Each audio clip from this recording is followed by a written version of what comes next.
ಯಾಕಂದ್ರೆ ಬಹಳಷ್ಟು ನಿರೀಕ್ಷೆ ನಾನು ಡೇಟ್ ಗೀಟ್ ಎಲ್ಲ ಕೊಡಕ್ಕೆ ನಾನು ಮುಹೂರ್ತ ಎಲ್ಲ ನಾನು ಫಿಕ್ಸ್ ಮಾಡೋಕ್ಕಾಗಲ್ಲ. ಅದಕ್ಕೆ ACC ಅವರು ಫಿಕ್ಸ್ ಮಾಡ್ತಾರೆ. ಸರ್, ಈಗ ಇದರಲ್ಲೂ ಸಹಿತ 2-3 ಪಟ್ಟಿ ಇರುತ್ತಾ ಅಥವಾ ಒಂದೇ ಪಟ್ಟಿ ಇರುತ್ತಾ? ನಾನು ಹೇಳಿದ್ದೀನಿ 3 ಹಂತ ಮಾಡ್ತೀವಿ, 3ರಿಂದ 4 ಹಂತ ಮಾಡ್ತೀವಿ. ಕಾರ್ಯಕರ್ತರು, ಡಿಸ್ಟಿಕ್ ಕಾರ್ಯಕರ್ತರು, ಕೆಲವು ಯಾರು ಟಿಕೆಟ್ ವಂಚಿತರಾಗಿದ್ದಾರೆ, ಸೀನಿಯರ್ MLAs ಇದ್ದಾರೆ, ಕೆಲವರು ಫಸ್ಟ್ ಟೈಮ್ MLAs ಕೊಡಲ್ಲ ಅಂತ ನಾವು ಹೇಳಿದ್ದೀವಿ. ಸೆಕೆಂಡ್ ಚಾನ್ಸ್ ಕೊಡ್ತೀವಿ. ಕೆಲವು ಸೆಕೆಂಡ್ ಟೈಮ್ ಕೊಡಬೇಕು ಅನ್ನೋದು ಕೆಲವು ಇದೆ. ಅದ್ರಲ್ಲಿ ಕೆಲವು ಜಾತಿಗೆ ಪ್ರಾತಿನಿಧ್ಯ ಕೊಟ್ಟಿಲ್ಲ ಅನ್ನೋದಿದೆ. ಅದಕ್ಕೆಲ್ಲರಿಗೂ ಕೂಡ ಎಲ್ಲ ರೀಜನಲ್ಲೂ ನಾವು ಬ್ಯಾಲೆನ್ಸ್ ಮಾಡಬೇಕಾಗಿದೆ. ಅವೆಲ್ಲ ಕೂಡ ನಾವು ಗಮನದಲ್ಲಿ ಇಟ್ಕೊಂಡೇ ಮಾಡಬೇಕು. ಸರ್, ಕೊನೆಯ ಪ್ರಶ್ನೆ ಸರ್, ಈಗ ಮಲ್ಲಿಕಾರ್ಜುನ್ ಖರ್ಗೆ ಅವರಿಗೆ ಪ್ರಧಾನಿ ಅವರ ಏನದು ಇದ್ರ ವಿಚಾರವಾಗಿ ನಡೀತಾ ಇರೋ ಚರ್ಚೆ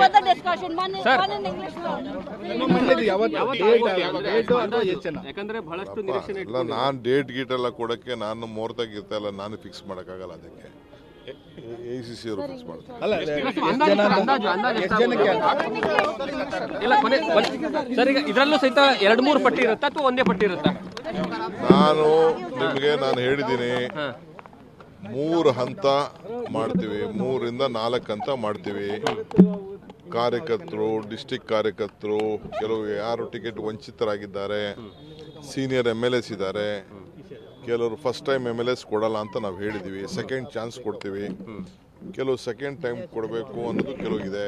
ಅದ್ರಲ್ಲಿ ಕೆಲವು ಜಾತಿಗೆ ಪ್ರಾತಿನಿಧ್ಯ ಕೊಟ್ಟಿಲ್ಲ ಅನ್ನೋದಿದೆ. ಅದಕ್ಕೆಲ್ಲರಿಗೂ ಕೂಡ ಎಲ್ಲ ರೀಜನಲ್ಲೂ ನಾವು ಬ್ಯಾಲೆನ್ಸ್ ಮಾಡಬೇಕಾಗಿದೆ. ಅವೆಲ್ಲ ಕೂಡ ನಾವು ಗಮನದಲ್ಲಿ ಇಟ್ಕೊಂಡೇ ಮಾಡಬೇಕು. ಸರ್, ಕೊನೆಯ ಪ್ರಶ್ನೆ ಸರ್, ಈಗ ಮಲ್ಲಿಕಾರ್ಜುನ್ ಖರ್ಗೆ ಅವರಿಗೆ ಪ್ರಧಾನಿ ಅವರ ಏನದು ಇದ್ರ ವಿಚಾರವಾಗಿ ನಡೀತಾ ಇರೋ ಚರ್ಚೆ